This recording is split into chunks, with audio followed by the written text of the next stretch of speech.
Welcome to r/Bestof Redditor updates, where a set of entitled grandparents demand a free, all-expenses-paid vacation to Bora Bora.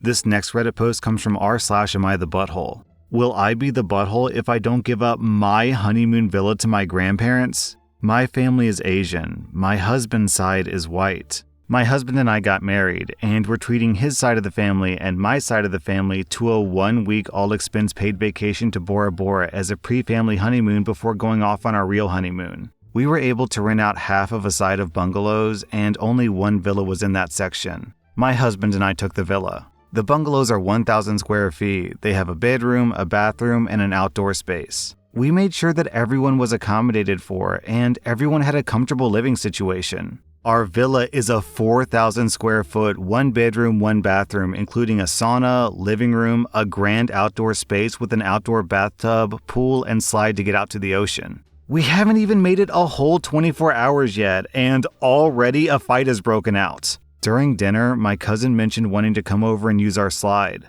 My grandparents asked what we were talking about and asked to see pictures of our room. Well, they saw my villa and demanded that we trade rooms with them because no elders should be made to slave and live as peasants while their grandchildren get nicer rooms. This is Bora Bora we're talking about. No one is living as a peasant here. There was only one available villa in our section.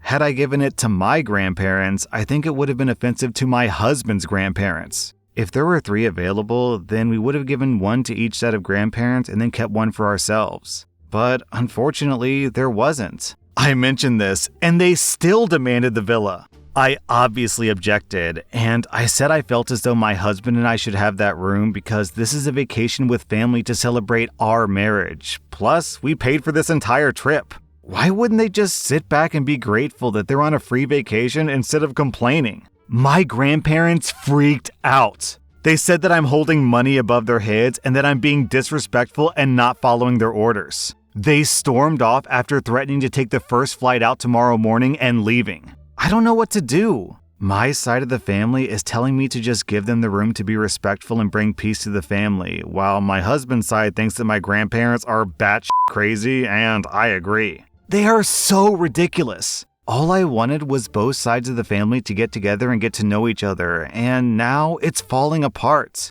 I don't think that I'm the butthole at all. But I've been up all night thinking whether I should just squash it and invite my grandparents to stay in my villa in order to not let them leave. But another part of me just wants to tell them to go F themselves for making my honeymoon about themselves, just like they do with everything else. So, Reddit, what do I do? Will I be the butthole if I denied giving up my villa? And then one of the top comments is, Hun, as a fellow Asian, hold your ground. If you give into this, you're opening yourself up to this nonsense from both your grandparents and your parents for the rest of their lives. The next thing is going to be, why are you going on vacation and not taking us along as your treat as well? Or, your house is nicer, so why don't we trade houses? For the sake of your own sanity for the rest of your life, hold your ground, not the butthole. Yeah, I agree, and I'm in a marriage with a Chinese woman, so I've experienced kind of similar culture clashes. Not this bad, but I definitely know what she's talking about. Because in America, people tend to accommodate the younger generation like, oh, he's just a kid, let's let the kid do what he wants to do. Whereas in Asia, people tend to accommodate the older generation because it's about respecting your elders. But this is going way overboard. There's a big difference between respecting your elders and letting your elders completely run over your life. And then OP posted an update. Even though I really wanted to be petty and tell them to F off, I decided it would be better to kill them with kindness so they have little to work with if they decided to spin it around and say that I was disrespectful. During breakfast, my grandparents refused to show up if I was there. Everyone tried calling them, but nope, they weren't coming down if their disrespectful granddaughter was there. After a lot of persuading and even having to send our baby cousin to their room to soften them up, they finally decided to come. I started the conversation by asking if they looked at any flights to leave yet, and they could forward the pay stub to my cell. They said they hadn't looked yet, and shouldn't that be my job if I was kicking them out? I made sure they knew that I was not kicking them out, but I understood if they wanted to leave and offered to send some staff to their room to pack up their belongings so they could have a little more time to explore, or get their complimentary in-room massage that comes with all the bungalows. They kinda just stopped eating and looked at each other in shock. Every time they threaten not to go anywhere, my family has always babied them and begged them not to leave and offered money or extravagant gifts for them to stay. Well, I am not doing that. I'll pay for their flights back home, but I've already done enough accommodating on my honeymoon vacation. So, there you have it. My grandparents weren't even planning to go home. They tried scaring me into begging them to stay, but I called their bluff. After breakfast, I found a flight leaving around 5 p.m. and I walked to the main desk to ask them to cancel reservations for that room for the rest of the trip and to send staff to help them pack up. They also didn't get their complimentary massage because the resort only offers that on 4-night stays or longer. The staff came by to help them pack, and they left half an hour ago. I'm currently in my villa de-stressing before dinner, and some uncles came in who were married into the family and confided in me that they were sick and tired of the entitlement that my grandparents had shown them since day one, and they were glad that someone born into the family decided to speak up. My cousins came over, and honestly, they couldn't care less that my grandparents were gone. In their words, they killed the vibe. So everyone's happy now, and they're using my slide before cleaning up for dinner. I'm happy that I was able to stand up to my grandparents without being blatantly disrespectful. Oh, here we go. OP adds a little mini update, which I was wondering about because, oh my god, you bought a all-expenses-paid vacation for 2 families in Bora Bora? OP says, I didn't go the usual Asian route. I actually dropped out of my last year of college and started a fashion line that took a couple of years to take off, but surprisingly skyrocketed a few years ago. My dad is also an entrepreneur. I looked up to him, and I'm so glad that I had him as an inspiration who paved the way. Don't give up on your dreams. Yeah, OP, so congrats on being able to deal with your grandparents, but also congrats on a killer job. Oh my god. An all-expenses-paid trip for both sides of your family, I would guess that would cost probably, $20,000, $30,000? Maybe even $40 or $50? Damn, OP.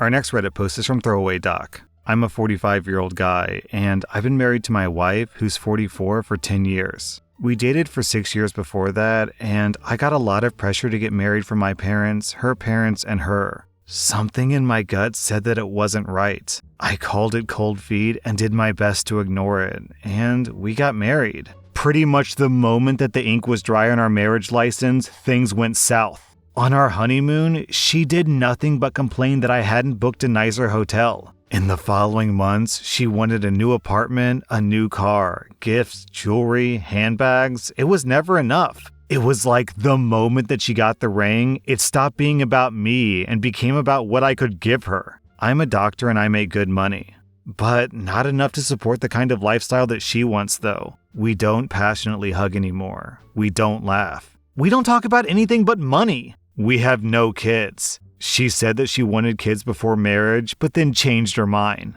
Our home looks like a showroom. There's no warmth or joy or even comfort here. I hate it, and I hate her. I'm a 45-year-old physician, and I barely have enough savings to sustain us for 3 months. I want to retire someday. I want to enjoy my life. I rented a cool apartment across town in a less desirable neighborhood, and there's a stack of IKEA furniture waiting for me to set up there. Next month, the lease is up on the Mercedes that my wife pushed me to lease, and I'll be replacing it with a used Prius. I'm starting therapy next week. I have a divorce attorney who has assured me that the prenup that we signed before marriage means that I won't have to pay alimony. I hope to leave the higher paying job that my wife insisted I take for something with less hours sometime next year. I'm also going to ask out the pretty barista who flirts with me every morning. I'm telling her first thing tomorrow. I'm expecting her to cry and beg and demand that we try therapy. I don't want any of that.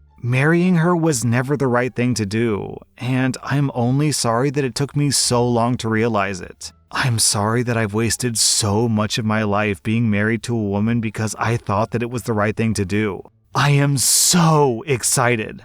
And then OP posted an update. Usually when I wake up, I go for a run or a bike ride. While I'm gone, my wife gets up, gets dressed, gets a smoothie going, whatever. This morning I paced the kitchen, rehearsing what I had to tell her over and over again. When she finally came downstairs, I felt oddly calm. I wasn't expecting to be panicked exactly, but apprehensive at least. I told her that I had to speak to her. She gave me an and didn't look up from the coffee machine. Then I just came out with it. I told her I was leaving and that I wanted a divorce. That we hadn't been happy in a long time, and I felt as though she didn't care about me or my emotional needs. Pretty much instantly, the gaslighting began. She cried that I never got her flowers anymore, that I don't do enough to support her, that I don't care if she's happy. I brought up the fact that I suggested therapy over a year ago, and she agreed, but then made excuse after excuse to not go. I brought up the times that she completely ignored the budget that we worked on. I told her how it made me feel when she dismissed me when I tried to tell her how I was feeling. The crying escalated, along with begging for a chance to make this right, to go to therapy, that she would be better, etc. It went like I thought that it would go, and I felt absolutely nothing. I just don't care anymore. Whatever I once felt for her is just dead and gone, and she might as well have been a second cousin sobbing about her marriage for all the connection that I felt to it. Eventually, I just got fed up and walked out. She's been blowing up my phone with calls and texts which range from angry to begging to threatening. I started getting calls from her mother and mine too by the end of the day. I spoke briefly to my mother, and I calmly explained that I was sorry that she didn't hear it from me. But my wife was sucking me dry financially and emotionally, and I couldn't do it anymore. My mom was surprisingly supportive. I'm currently in my new apartment. I unrolled the mattress in a box and I went to Walmart for sheets. I ate Thai takeout for dinner at the kitchen counter and watched a bit of Netflix on my computer. I have everything I need for the next few days. My wife is getting served tomorrow. I keep expecting the sadness to set in, but it hasn't. I feel like 1,000 pounds are off my shoulders, and suddenly my future is full of possibilities. I'm gonna travel, try new restaurants, and I'm gonna take a job that actually makes me happy and proud instead of just rich. Much to the internet's chagrin, I will ask out the barista. Because despite unpopular opinion, she's both age appropriate and I do have the interpersonal skills to recognize the difference between customer service and actual connection. Cheers, everyone. I'm gonna have a beer and then take a walk around my new neighborhood.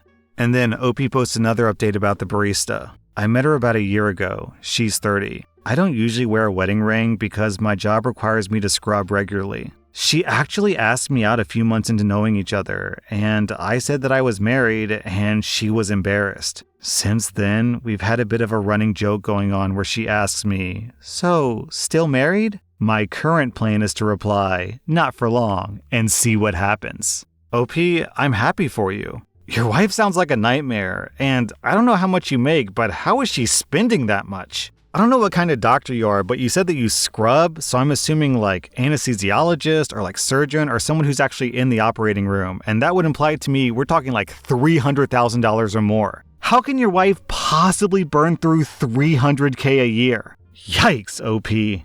Our next post comes from rSlash Am I the Butthole? Am I the butthole for not waking my partner up and causing him to miss a family trip? I'm a 26-year-old woman and my partner is a 28-year-old man. We have 5 daughters, aged 7, 6, 4, 3, and 5 months old. For a long time, there's been an issue with him getting up to help with the kids in the morning. He thinks that he should be able to sleep in on his days off work, while I think that he should get up when the kids and I do. Or, at the very least, we should be alternating who sleeps in a bit. We've been seeing a therapist who has mentioned that he should be helping more in the mornings. Recently, we had a family trip planned to the zoo with both of our parents, our sisters, and their kids. Previously, when we've gone out for the day, I've needed to shake my partner awake several times, and he lies in bed while I get the kids ready. He'll finally get up 5 minutes before we leave as I shout at him that I'm getting in the car. I've mentioned to him that this is very frustrating because it's a lot of work getting the kids ready to go out, and it's not fair to leave it up to me while he lies in bed. He always apologizes and promises that next time he'll get up and help. The night before the trip, I told him that I really needed him to be awake at 6:30 a.m. so we could get everyone ready to leave by 8 a.m. He said that he would set an alarm and we went to bed. My alarm went off at 6:30 and I got up, while my partner kept sleeping. I decided that I wasn't going to wake him this time and continued getting the kids ready. At 8 a.m., he was still sleeping, so I loaded the kids in the car and we set off. We arrived at the zoo at 9:30 and his family asked where he was. I mentioned that he was still in bed and chose not to come. At 10:15 a.m., I got a phone call from him asking where everyone was. I said that we went to the zoo as planned, and I waited for him to get up, but he never did. He got really mad and told me that I should have woken him up like I always do, and I caused him to miss the trip. He then called his mom and complained to her, who yelled at me in the middle of the zoo that I was being unfair, and I should have given him a shake to let him know that he needed to get up and that I was about to leave. My mother jumped in and said that it wasn't my responsibility to get him out of bed, and he needed to take responsibility for himself. A few more words were exchanged, and his family stalked off for the rest of the trip. I had a blast with my kids, parents, sister, and my nephews. When we got home, my partner started on me again about how I should have woken him up. Okay, well, as you might imagine, this guy got absolutely roasted in the comments. And then OP posted an update. The morning after this incident, my partner got out of bed when the kids did and took the older girls out for breakfast. Later, I asked him if he would be willing to read the original thread, and he agreed. He was very subdued afterwards and didn't say much except for agreeing that he was a butthole. The next day, he took off work, saw his doctor, started antidepressants, and we had a long talk. He was ashamed by how he was acting and to see strangers comparing him to children. He cried when he realized how much he was letting everyone down, especially his daughters, who will grow up thinking this is normal behavior. He confirmed that this all started when we lived with his parents a few years back. He left home at the age of 17 to get away from his mother, and she told him that he would fail as a man and he would need a woman to look after him. He felt like a failure, so it was easy for his mother to feed him other ideas, and she would also manipulate things that I did to look like he was incompetent as a person. For example, I would tell him to relax and I would handle the dishes, and his mother would twist that and say that I was thinking that he was incompetent, so he should just stop helping at all. He'd wake up feeling useless, and she managed to convince him that he was unhappy because I wasn't taking care of him the way that a wife should. He decided to go no contact with his mother, which did not end well. She cried and told him that he was a horrible son for abandoning his mother and that I was trying to control him by forcing him to do it. He blocked her, but she would just use a different number to continue calling him. After a week or so, he ended up changing his number, and we haven't heard from his family since. He brought up that he was unhappy at work because it wasn't stimulating enough, but he felt like he couldn't leave. I offered to pick up some part-time work, but he said no. He talked to his boss and took some time off, and eventually quit. He spoke to my dad, who used some connections to get him a good job at his company. This new job is primarily a work-from-home position, so he's able to help with the girls more and has more free time. He's able to take the girls to school and watch them play while he works, which everyone enjoys. Before he started the new job, he booked a trip for us to go to the snow for a week. We had a blast, and it was lovely to see him relaxed and happy and enjoying our girls and life. He's promised to be more honest about how he's feeling, and our relationship has improved immensely. Oh my god, I can't believe that Reddit actually had a positive impact on someone's life. That was r/Best of Redditor updates, and if you like this content, check out my podcast where I publish the exact same episodes. Also, hit that subscribe button because I put out new Reddit videos every single day.